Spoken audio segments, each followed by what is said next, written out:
Hey, Roger. Yeah. Hello. Yes. It's too bad you missed the whole introduction of everybody, but we're, just really happy to see you finally show up here. Can you hear us? I'll show you all a crowd before. Okay. I can hang up my phone, I guess. Yes. That's what's We're, tweeting. just really happy to see you finally show up here. Can you hear us? I'll show Yes, you can. you all a crowd before. Okay. I can hang up my phone, I guess. Yes. That's what we're, just really happy to see you finally show up here. Can you hear us? Oh, we have a delay. I'll show Yes, you can. you all a crowd before. I think I can hear everybody. I can hang up my phone, I guess. Yes. That's what we're, just really happy to see you finally show up here. Can you hear us? I think we I'll have a delay. Yes, you can. show you all a crowd. Yes, I can hear. It sounds a bit like chalk on a blackboard in the background, but I think that's the Mac speaker system. Okay, so shall I start this presentation, or what should we do? Who's Well, I just want to mention one thing. Sandy Jenkins, whom you've talked to before, is also here today. So, okay? yeah, So who is Sandy? he's the builder you talked to, remember? I know, but I mean, who is he in? I've not seen his face, so. Right. He's okay. He wasn't on the screen. Roger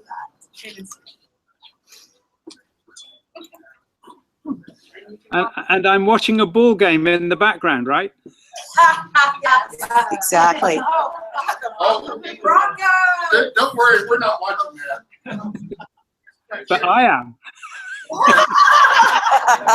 Well, we have a very dedicated crowd here because today is the day the Denver Broncos are playing for the conference championship, which if they win, they get to go to the Super Bowl. So these people are very dedicated to have come out to see you and miss that. Right. Right. I'm sure it's good for you. So we're really looking forward to your presentation. I'll give your little introduction again.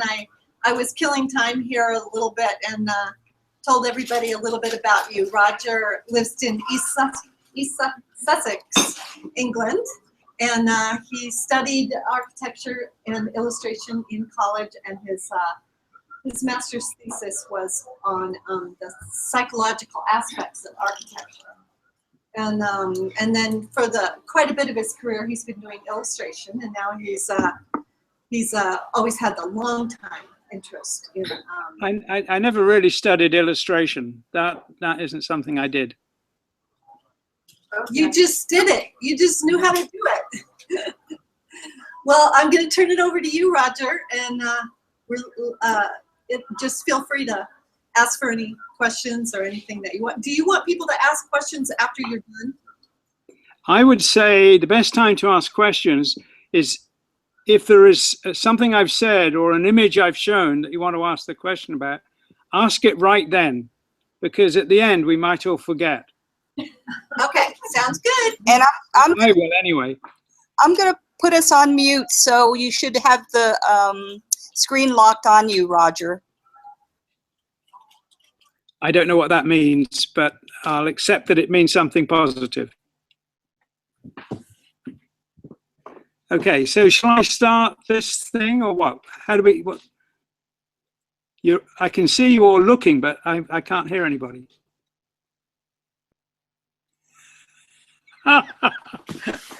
So You got you the switched thumbs off up. the sound.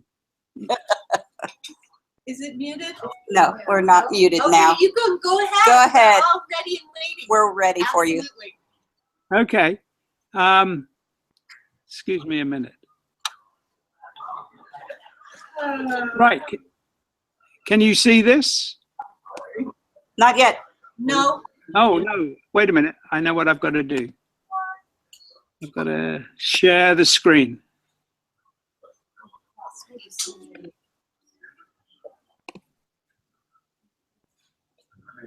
Can you lock the screen on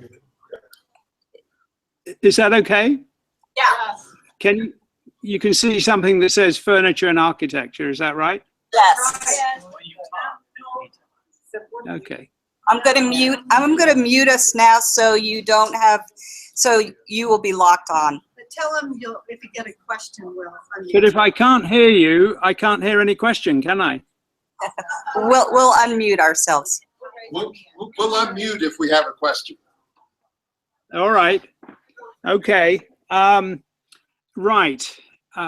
Where to start? Just a very brief history. I went to art school in 1961, not really knowing what I was letting myself in for.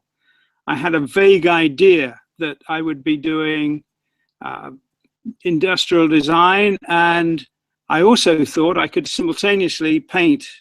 I'd always painted animals, so I had some image of painting butterflies and lizards and God knows what, and designing the future. That seemed to me a very inspirational thing to do and what I wanted to do. However, I discovered quite early on that the views of the future that we had there, and pretty much universally at the time, was that everything was going to be a box. Architecture was a box, product design was a box. Even to a degree, cars were designed as boxes. And that made no sense to me at all. So I asked, why a box? And I was told the Bauhaus maxim, form follows function. But that didn't answer any question, because I still didn't understand why we had to design things in a box. And I was advised to read Corbusier, which was a nightmare. Corbusier, besides anything else, was a communist, and his motives for designing how he designed was because he believed the butcher, the baker, and the banker should all live in identical boxes. He had no real interest in how humans worked. So that was not helpful. Towards the end of my course at Canterbury, which is where I was thinking of moving across to do architecture. But I had a tutor who advised me that I wouldn't like them and they wouldn't like me. So my second choice was industrial design at the Royal College of Art. I'm saying this as if it was a given that we could get in. It was fairly fierce competition to get in. But he told me the same thing. He's the head of the department there, Misha Black. He said, he won't like you and you won't like him. Which in fact turned out to be true, because I met him on a number of occasions later. But he advised me to go into the furniture school because David Pye, who was principal there, would let me explore my architecture because he was an architect. And that was the best advice I had. He did allow that. And he let me spend most of my time, the 3 years I was at the Royal College, researching the psychology of the built environment. What kind of spaces made people feel good, and what kind of spaces made people feel uncomfortable, and understanding how and why that worked. So this slideshow pretty much starts with a couple of pictures of furniture, because I was in the furniture school. So this is, how is this going to work? Okay, this is a chair called a sea urchin chair, and the reason it was called that, it has a structural interior, so it collapses when you sit on it to give a proper lumbar support, and then pops up afterwards. And this is what it looks like, and this is it with somebody sitting in it. However, what I'm going to show you next is the beginning of the research. I spent a year pretty much not knowing how to do research, and asking fellow students what they liked and what they didn't like about where they slept. And it was very frustrating because I didn't get any useful information at all. But I had a friend who was a school teacher, and at the end of the year, she asked if she could ask the questions of the school kids. And the response we got from that was very interesting. When asked what they didn't like about where they slept, children were very consistent in talking about spaces that could contain a threat, hidden spaces under the bed, full-length curtains, full-length cupboards, clothes hanging on the back of chairs, clothes hanging on the back of doors. So anything that in their imagination could pose a threat bothered them. And it seemed to me very, very straightforward to eradicate those sorts of issues from the child's room. But when we asked them, or when they were asked, oh, sorry, that was my other phone going off in the background. I've turned it off, I think. When we asked them what they would like, ideally, it became much more complicated. And we had children describing caves, tree houses, palaces, castle turrets, galleons, all kinds of things. But we had one child who described a space that was physically defendable. They could wave their arms around and feel in the dark there was nothing there. They would be on eye level with any other adult in that space, and they'd have an entrance that they could physically control. So these next three are drawings of that. And this is the first prototype we built in mid-60s. This is it many years later with my then 3-year-old. She's now 29, so it's a long time ago.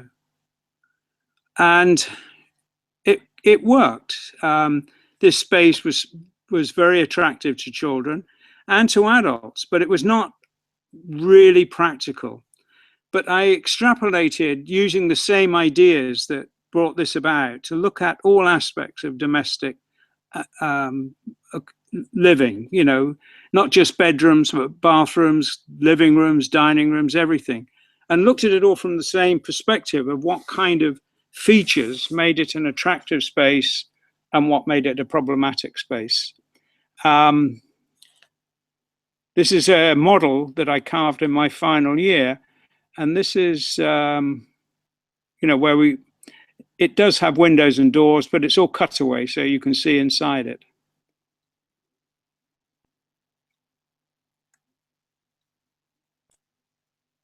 And this is where we're building for the first time full-size prototypes.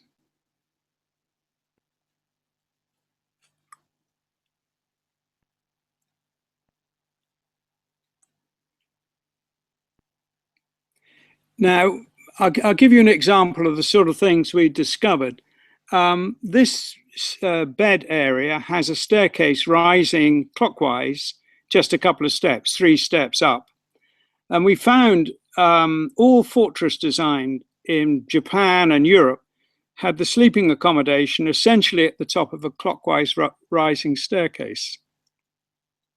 And the reason for that is it makes for a very defendable space for the people who are sleeping there. In the Japanese version, it was estimated that it might give the defenders a 2 Dan rank advantage over an attacker. So it makes a huge difference in terms of how you feel if you understand intuitively that you're sleeping in a space that's defendable. We found about 120 negative features that we had to remove from the design, and it applied to all architecture. And we found about 80 features that we should include. And the more of the more of the positive things you included and the more of the negative things you excluded, the better the space felt. I would say about 80% of everything in that list was about defendable space. And the balance was about inspirational features, which is where the spires and decorative detailing comes in. So this is a few more pictures. I'm assuming, by the way, I have no feedback at this point, so I'm assuming, by the way, that you can see and hear everything. If you're not hearing it, I don't know what to say. Perhaps you better give me a phone call. It's great. Thank you. Okay, good. Okay, right. So this is the bedroom.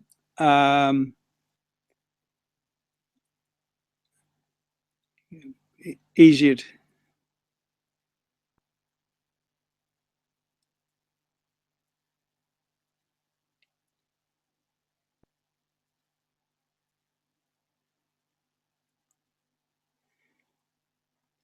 we put a lot of wooden detailing and sort of arts and crafts feel about the details because we didn't want it to be too science fiction-y.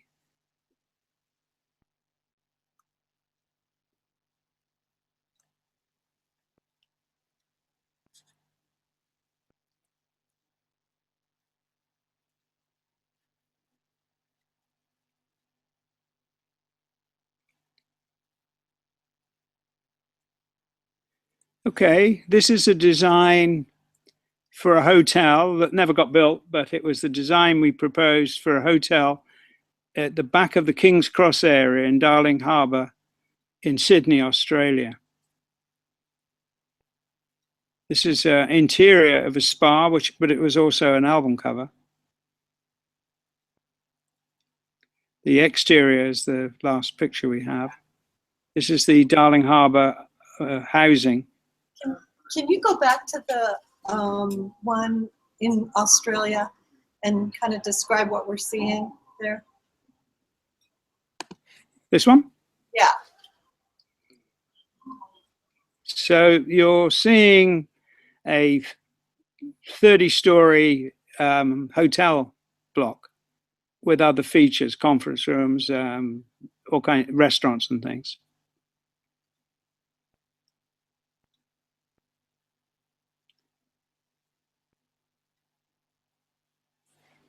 We done? Shall I go on? Yes, please. Okay, this next picture is a project which we're hoping we'll be building in the very near future, and it's a sort of holiday village project that we originally were commissioned to do 25 houses, but it's been expanded now to over 200, and these are semi-earth sheltered. The earth sheltering is about a foot or a foot and a half, and a lot of plants, and all the edges and detailing is in ceramics.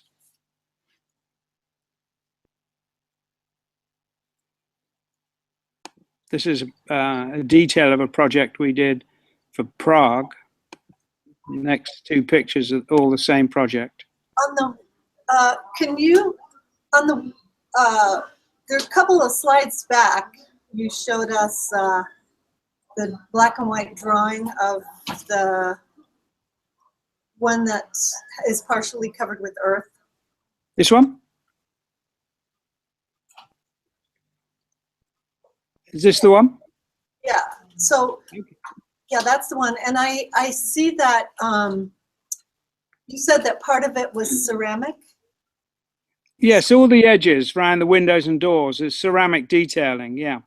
Is that the same kind of like ceramic tiling where it's done on a mold, Exactly. or is it done with tiles? It's tiling, yes. Oh, okay. And where is this to be built? This is to be built in the north of England. It looks as if there's a level where you can go underground. Yes, it's not technically underground. It's earth sheltered, but it's built above ground, which gives you the appearance of an underground building, but it makes drainage and everything very much easier to deal with. Great. Cool. Who has a question? I'd love to know when the building is expected to begin. This project. Could you repeat the question? I didn't get it.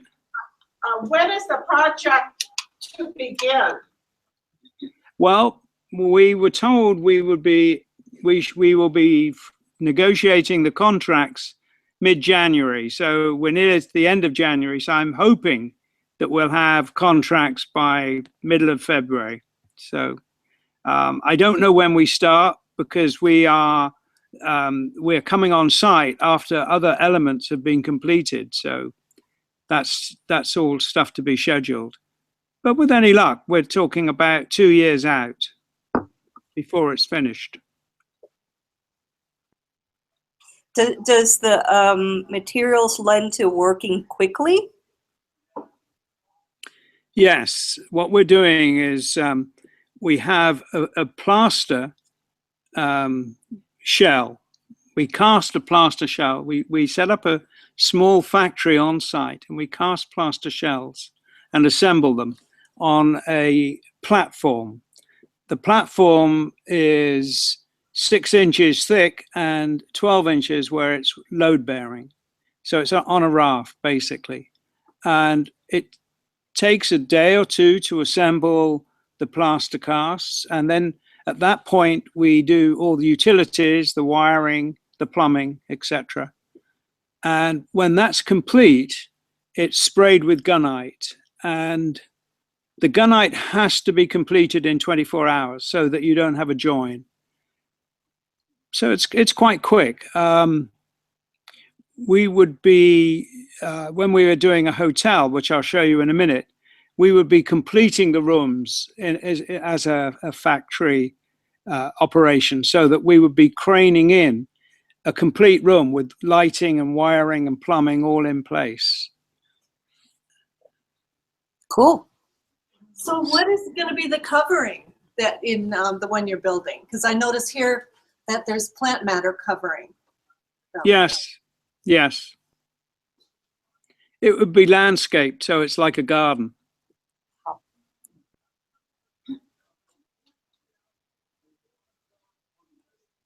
Well, Shall I move on? yeah, I just think, this is Douglas. We talked about this a little bit before. You said you could have the coverings could be plant matter, or there could also be an option for using ceramic as the surface as well. Yes, that's right. Yeah, okay. If you have 18 inches of soil, that gives you an amazing degree of insulation. If you had no insulation, if you had no soil, you probably want to do a double skin of gunite with,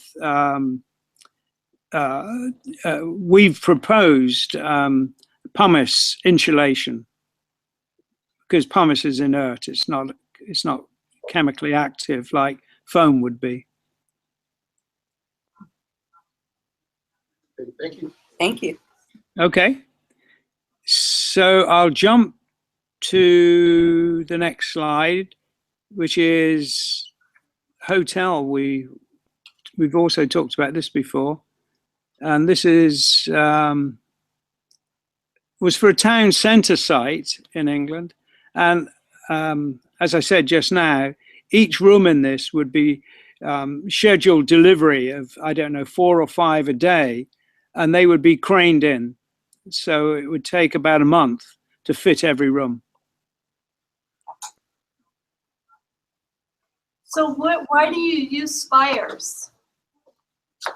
When I said that most of the features that we were coming out of the research were to do with defendable space, there was still a leftover element that I essentially put down to aesthetics and inspirational pieces. So you'll notice that quite a lot of the detailing on these are decorative, and I thought the spires on the roofs of buildings was much more inspirational than flat roofs. So this building has a restaurant, a garden, and a walkway, so you can explore the architecture of the garden and the restaurant on the roof. You can see, if I'll point the cursor, it's not flat. This is the roof level, but there's like a canyon in it, which brings you down a few floors and blends into an atrium space as well. So, and these are bridges, so you can walk around the whole thing. I'd like to walk around now. How much area does that cover? I mentioned yesterday, by the way, that we worked with 2 engineering firms, Mott MacDonald and Northcroft, who did costings on this. And their costings came out within 6% of each other and within, I think, 6% of a conventional building of the same specification. But we were told that this was very borderline. This was, the size of this was a small hotel, just 100 rooms. And it would mean that it was the sort of break-even point. And this was an estimated break-even point. Anything smaller, it would have cost more than a conventional building. Anything bigger, it would start getting quite competitive on cost. However, the client at the time was not so much interested in cost, but making a hotel that people would want to come to. And how large is this in space, acreage or what have you? Wow. It's quite small, actually. And I can't remember. Let me have a think, see if I can remember. I think the built area was less than an acre anyway. Wow. Quite small. Wow, amazing. There was, in the other view of it, this view, I don't know if you can see it, the lines are very faint on my screen, but this area here is car parking, and this top area here is a theatre. So this version covered a bigger area, but it included an indoor car parking, multi-story car parking.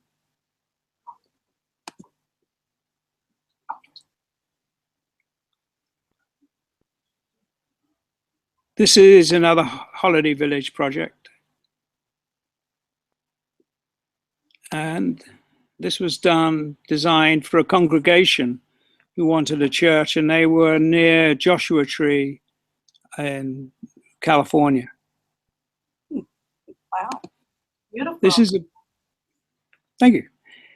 If I'm going too fast or you want me to go back, just shout out. This is, this picture shows window details, starting with something very simple and basic and going into sort of stained glass things and other. And these are more decorative detailing in ceramic of entrances.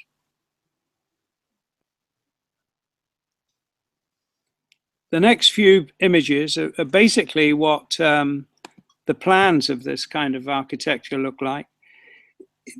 The walls are not vertical, so the plans are in a way a bit deceiving. Obviously, they curve away from the ground, so the floor plan is the smallest section through.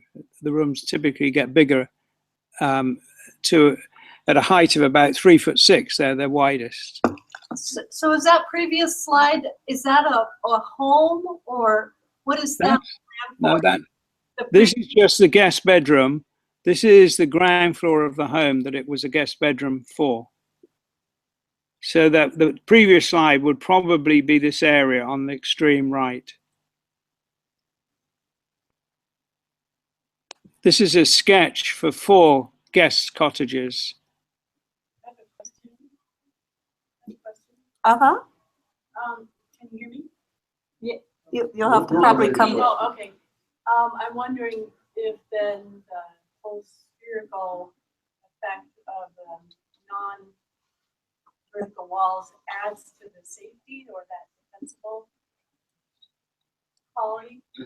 Could somebody nearer the microphone repeat that? Because it's very faint to me, sorry. So you, in a sense, asked if the spherical shape is of the walls, instead of just having them vertical, were more in the defensible mindset of the psychology of the structure. Yeah. Absolutely right. We found that people wanted more space above ground level. They wanted space around the head and arms area, but they could be very happy walking on quite a narrow pathway. So the width of these were adjusted, but so that they could fit wheelchairs, actually, because people could be quite comfortable with it quite narrow at ground level. But remember, these are domes and intersecting domes, so they're very strong. It's a very strong shape. Yeah,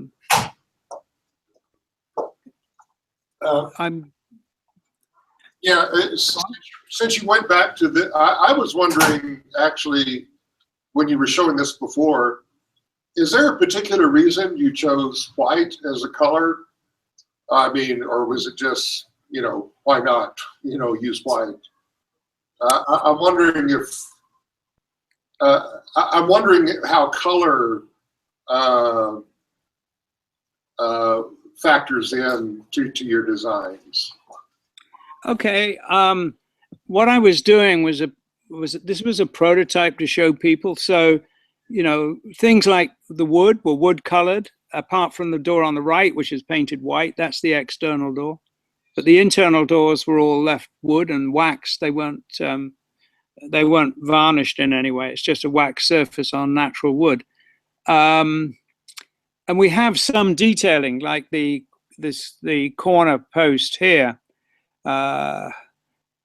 I think you can see something similar in the bedroom. You can see all these corner pieces. So there's some detailing, but in a way, I wanted to show that we expected to put detailing in, decorative detailing in, but I didn't want to go too much in the way of defining color, because there would have to be a reason for any color we chose. And the fact of the matter was, we were able to control the color to quite a degree with lighting. So the color of it didn't ever become an issue. It does look very utilitarian, which is something I was trying to avoid. It doesn't feel that, I have to say. If you were in this space, it felt very comfortable.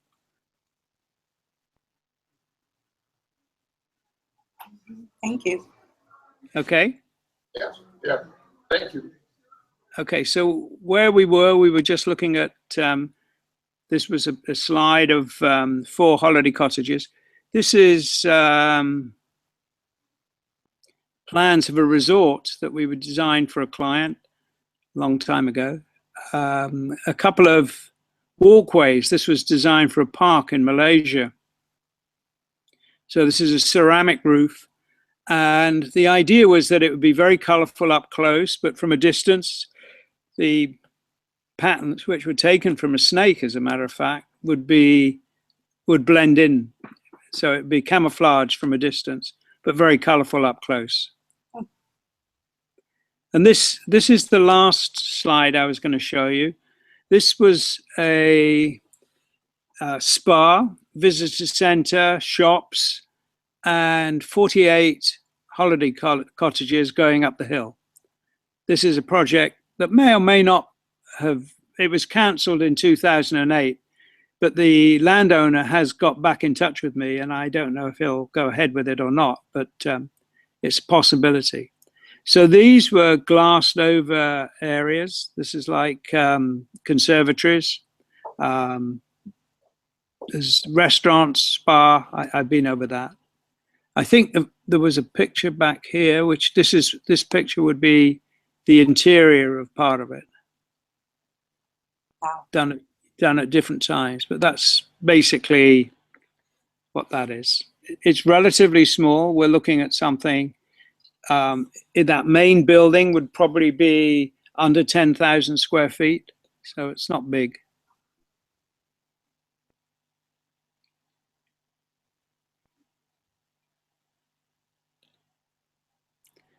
Questions? Yeah, I was going to say questions because unless I guess that was pretty much what I was going to show in the slideshow. Well, you mentioned the rest of the slides are concerned with the art rather than your architecture, but I think people would at least be interested in seeing those. I mean, we don't have to linger on them too long. So why don't you show them? Okay. Well, this is what I did. This is what I studied. This is my, what I think of as my serious work, but I was painting, and these are album covers. So if you don't mind, I'll go through them quite quickly unless anyone says stop. There's one more question for you before you move on. Yeah. Yep. Greg? Hi, Roger. It's one of the participants here, one of the co-housers, and my background's urban planning, and a number of years ago, we spent some time in a project in Arizona by an architect there known as Paulo Solari, and he designed a number of projects called arcologies, and one particular one, which is very reminiscent of some of your designs. Are you familiar with Paulo Solari's work? I am, but not very. Yeah, I've had, over the years, I've had looks at what he's done, and people have told me about him, but it's done from a different. I mean, I don't really understand exactly what he was doing, but he wasn't doing it from the same perspective of making defendable spaces and that kind of thing. So I was always interested and still am interested, but it was different. Yeah, so my question is this, you know, he's been out there 40 years now, the structure is in place, we spent some time there, and what we've been able to see over the last couple of decades is how it weathered over time.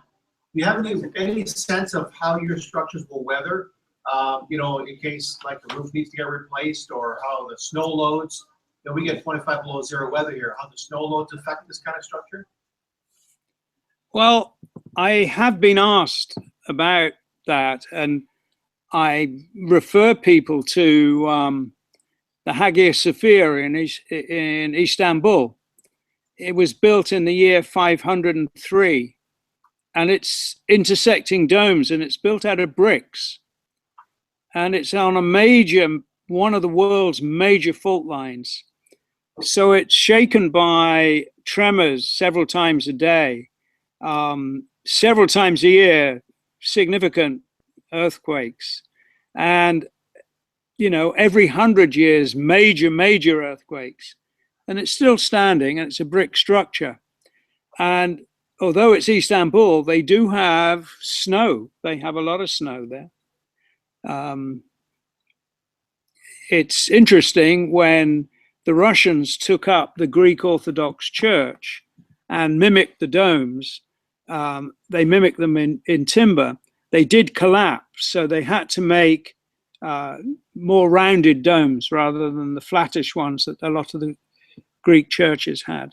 But then, of course, as you know, Russia has plenty of snow, and with the redesign of them, they've lasted amazingly well. But the ceramics, you know, a ceramic structure like this could easily last 1,000 years. We're not talking about something that's fragile. I would say we haven't discussed environmental issues, but I have been challenged by environmental groups who say that concrete and ceramics are not very environmentally friendly. And the reason for that is they require significant heat to make. Ceramics are essentially molten clay, and they, like glass, they have to be taken to quite a significant temperature before they melt. And cement has to be baked too, so they all use energy. But what I would say to counter that, though, is these buildings that are built this way are looked at over a life of 20 years. And the fact of the matter is, these buildings could, when I said last 1,000 years, that's not really an exaggeration, but they could certainly last hundreds of years. So in the end, they're incredibly environmentally friendly, and they're very, very energy efficient. The bedroom that you saw at the beginning, I'll just go back to that.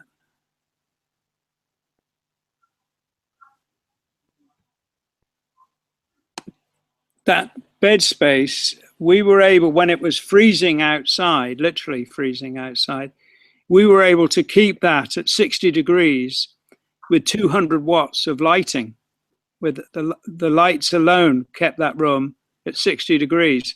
Well, 2 adult humans generate 200 watts when they're asleep. So, you know, it's the reason it works so well is that when you heat a room, normally you heat the ceiling first, and in a square room, there is significant amount of space that's not occupied. But with these, the designs are designed for comfort, but they are not huge volumes, and it means it takes a lot less energy to heat it. Thank you. I have a question too. Hey, Roger, can you please speak a little bit about your design process and how you arrive at the three-dimensional forms in your designs? How did I arrive at the three-dimensional forms of the design? Pretty much it came out of that research I did into defendable spaces and looking at how people responded to spaces that surrounded them. If you had an upside down triangle where you had lots of space by your feet and very little space by your head, you would feel immensely uncomfortable. It was looking at those sorts of details over a long period of time, and then factoring that in with the fact that it had to be buildable, and working out at the same time as ideal shapes, working out how to construct those at a relatively cost-effective way. So combining ideas that made people feel comfortable with ideas about buildability and environmental, and putting it in a package that I hoped would be aesthetically pleasing, because that was a factor as well. So those were the challenges, and this is the consequence of that. Is that the sort of answer you wanted, or are you thinking something different? Yeah, that's part of it, but the other part is the artistic vision. And I'm curious if you start out with sketches or tracings of natural forms or build models, or how do you go about coming up with the more artistic part? Well, originally, it was a question of getting information, and the information we were picking up, for example, when the child waved his arms around, we didn't try and add or subtract from that. We just literally took that shape. I did do sketches. It was a challenge. As you can imagine, it was quite challenging to draw these shapes, but very much easier to make them. So I did do sketches, but we did a lot of things making it. Yeah, I would say more drawing than a conventional building, much more drawing, but in the end, much less drawing and much more three-dimensional mock-ups brought us to this design. Thank you. Okay. Shall I go to the paintings, or any more questions? We can jump around, I don't mind. Sure. Yeah, Sure. Paintings. This is a painting that I did for Yes. It was called Drama, and in April, they're about to go on tour, playing the complete album along with Fragile, which is. Ooh. This isn't the original Fragile painting, but it's recent ones. So I guess these were all Yes paintings.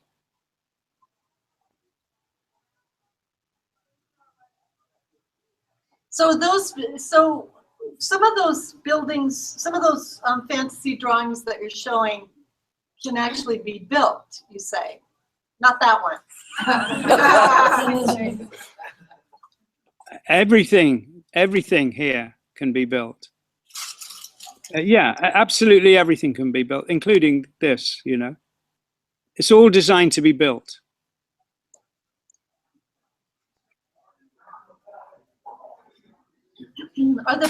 Are some of the paintings buildable too?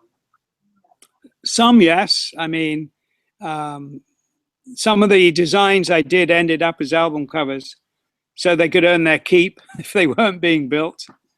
Mm-hmm.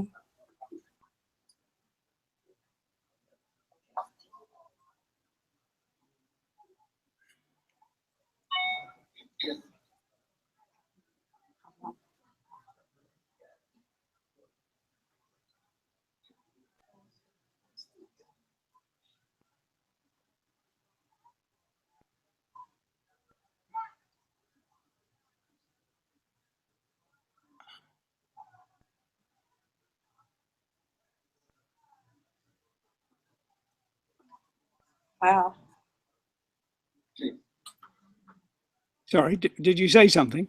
Oh, I said wow. Oh, thank you. Sorry. Yeah, they're extraordinary.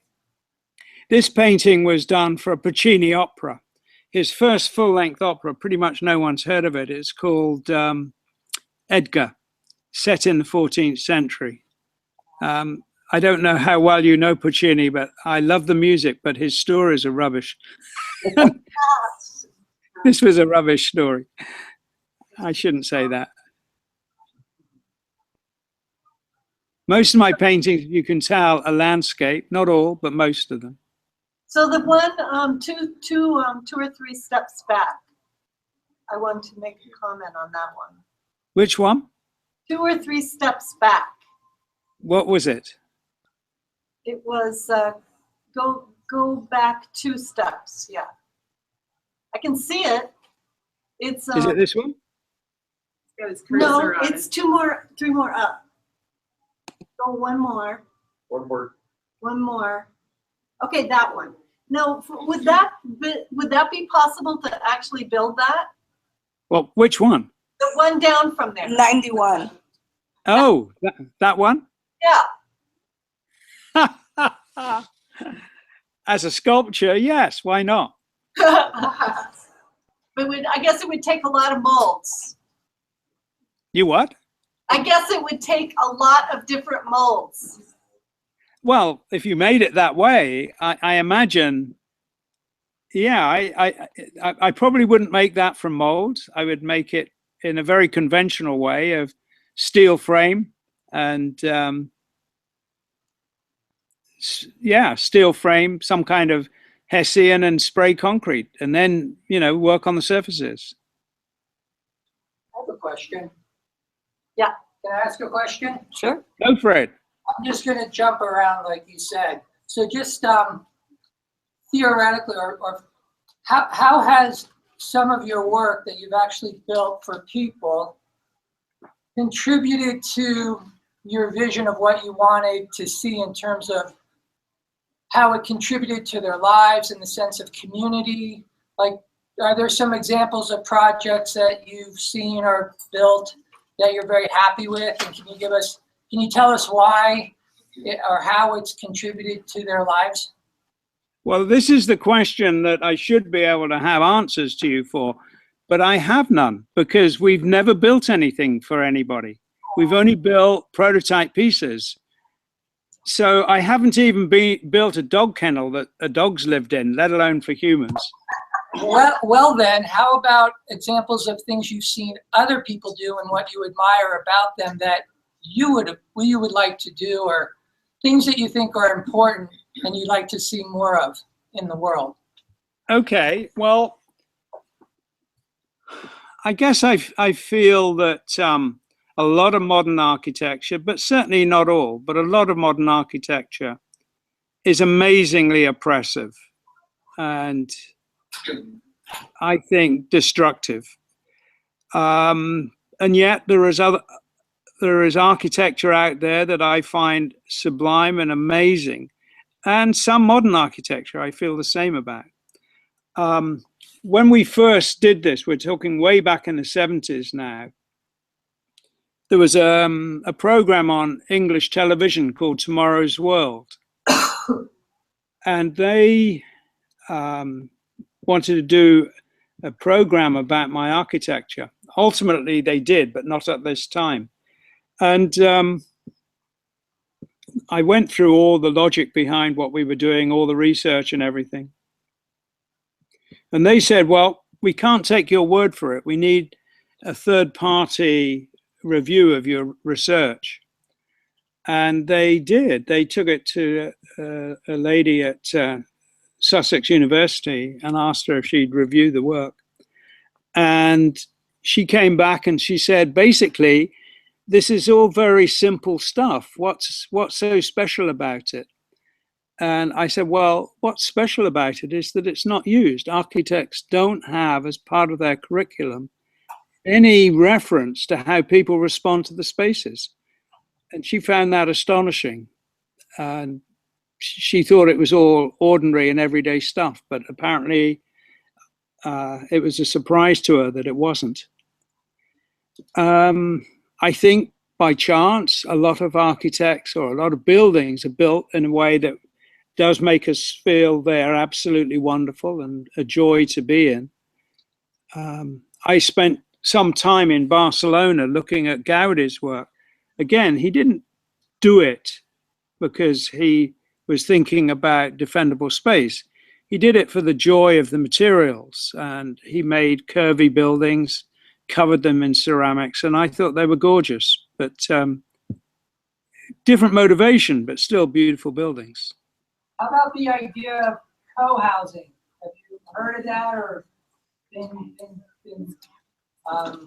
moved by any that you've seen? We're all interested a little bit in the idea of co-housing and the possibility of like how that could be a practical manifestation of some of these ideas.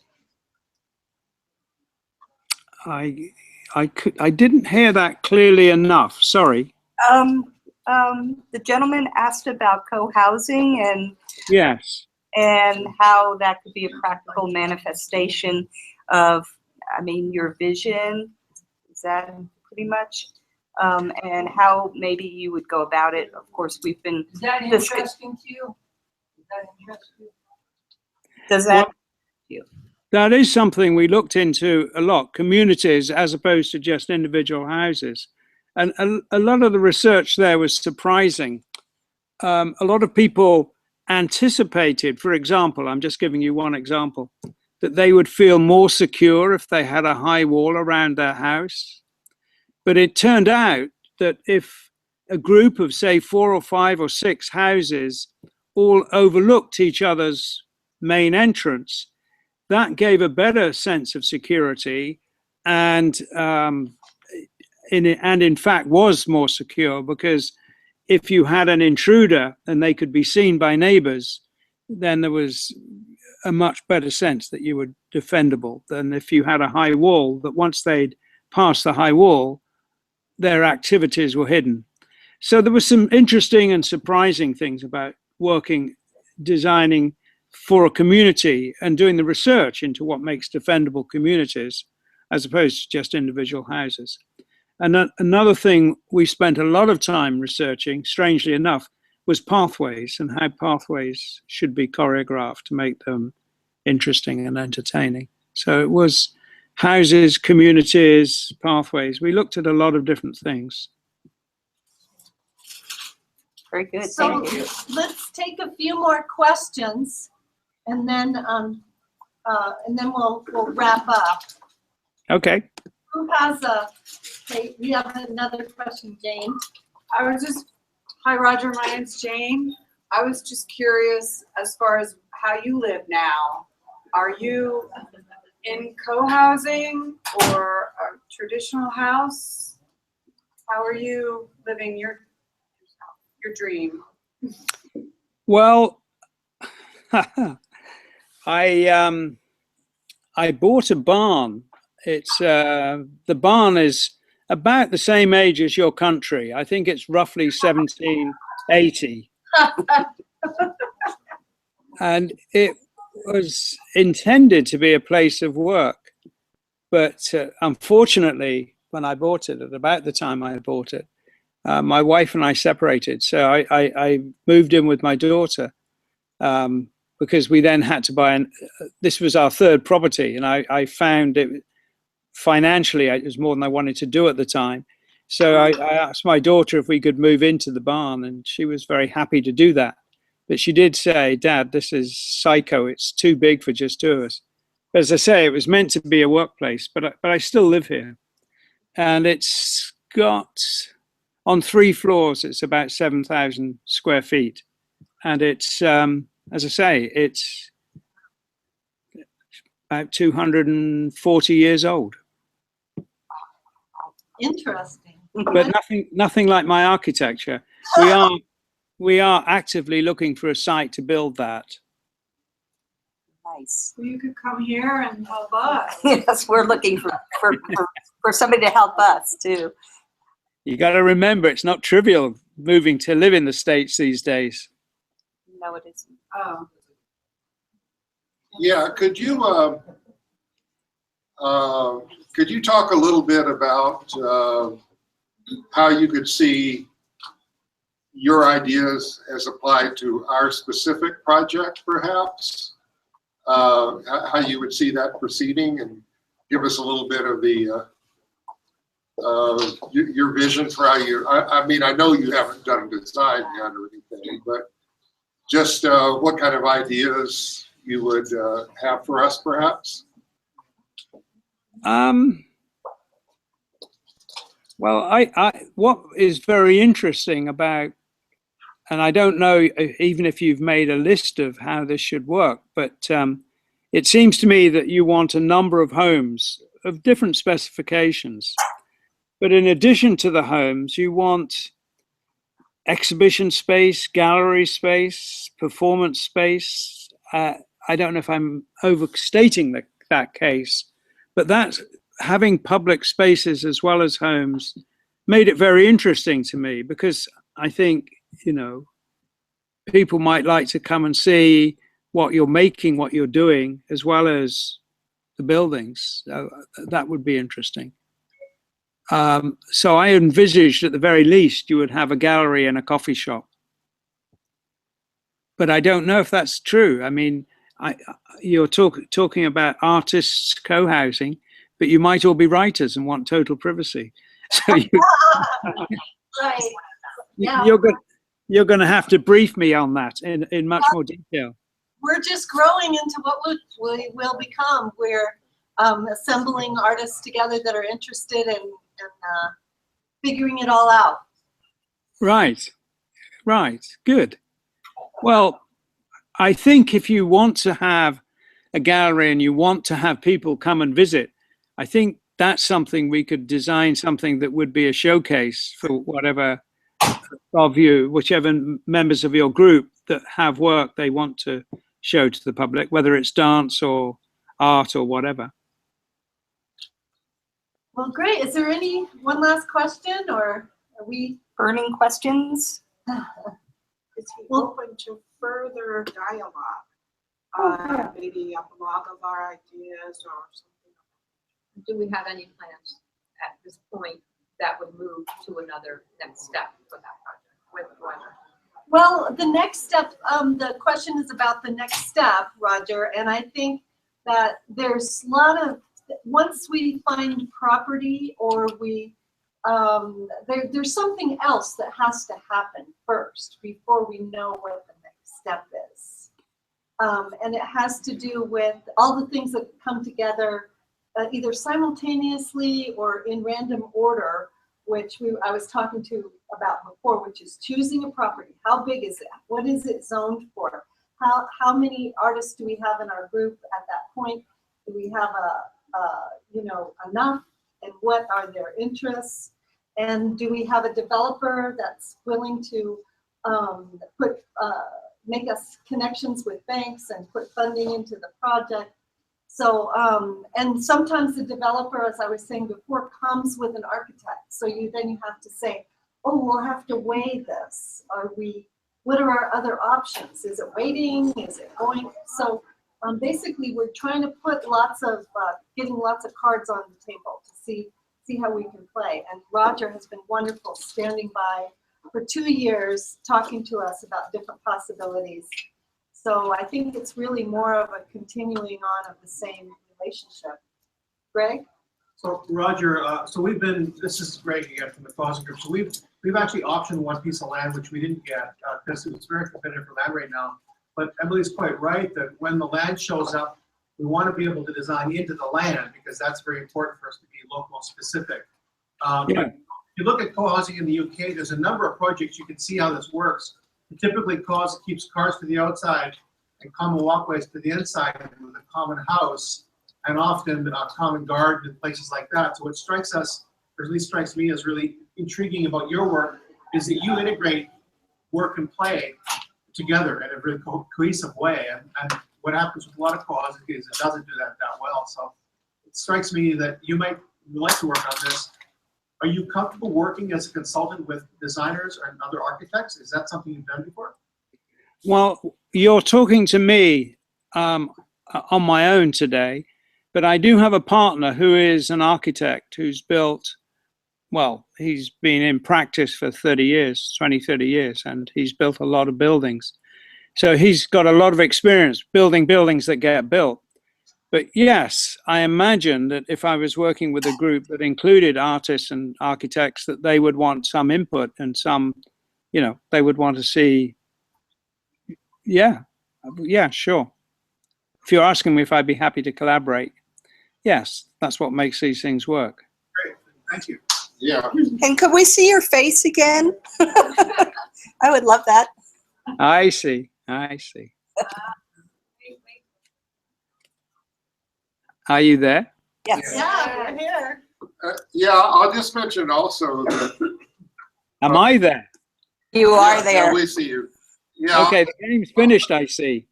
Yeah, I'll just mention also that Roger is also talking to a developer who is interested in working with him as well. And really, what we would need to do is find if we can find a suitable piece of land. So, you know, that's something else that's going on as well. So, do you want to thank Roger and close the meeting? Sorry. Yeah, come here so he can see you. Okay. Well, just I just wanted to say. Okay.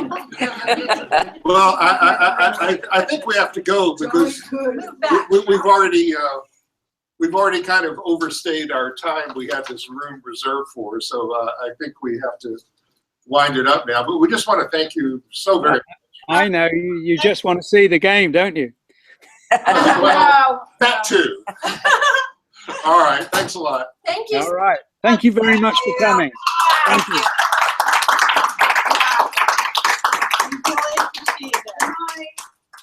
Bye-bye. Bye. Bye.